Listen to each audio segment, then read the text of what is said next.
অবশেষে প্রতীক্ষার অবসান। রেগুলেটেড মার্কেটের কৃষিজ বিপণন ভবনে স্থায়ীভাবে চালু হচ্ছে মহকুমা শাসকের দপ্তর।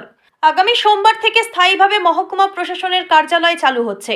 ধূপগুড়ি মহকুমা গঠন হওয়ার পর অস্থায়ীভাবে বিডিও অফিসে মহকুমা শাসকের দপ্তর চলছিল। জায়গার কারণে কাজকর্মে খুবই সমস্যা হচ্ছিল। এদিকে স্থায়ীভাবে মহকুমা শাসক দপ্তরে গড়ে উঠুক সকলেই দাবি তুলেছিল। অবশেষে সেই দাবি পূরণ হলো। ধূপগুড়ি রেগুলেটেড মার্কেটে কৃষিজ বিপণন ভবন রয়েছে। ঝাঁ চকচকে ভবনটি দিনের পর দিন পড়ে থেকে নষ্ট হচ্ছিল।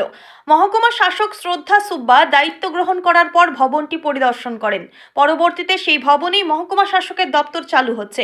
এ বিষয়ে মহকুমা শাসক শ্রদ্ধা সুব্বা বলেন, আমাদের আসলে অনেক দিনেরই ইচ্ছা ছিল যে আমরা তাড়াতাড়ি খুব শীঘ্রই আমাদের এই যে ডেডিকেটেড অফিস আছে আরএমসি বিল্ডিংয়ের মধ্যে, তো আমরা মানডে থেকে ফুল ফ্লেজেড আমাদের এসডিও অফিস কিন্তু এখন আরএমসির ভিতরে যে প্রিন্সিপাল মার্কেট ইয়ার্ড এরিয়া আছে সেখানে আমাদের বিল্ডিং রয়েছে। সেই বিল্ডিংয়ে আমরা কিন্তু ফুল ফ্লেজেড এসডিও অফিসে চালু করছি।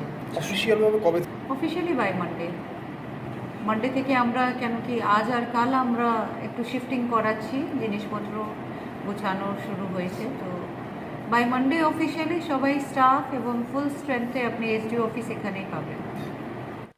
ধূপগুড়ি থেকে ভাস্কর মহন্তের রিপোর্ট, আমাদের টিভি।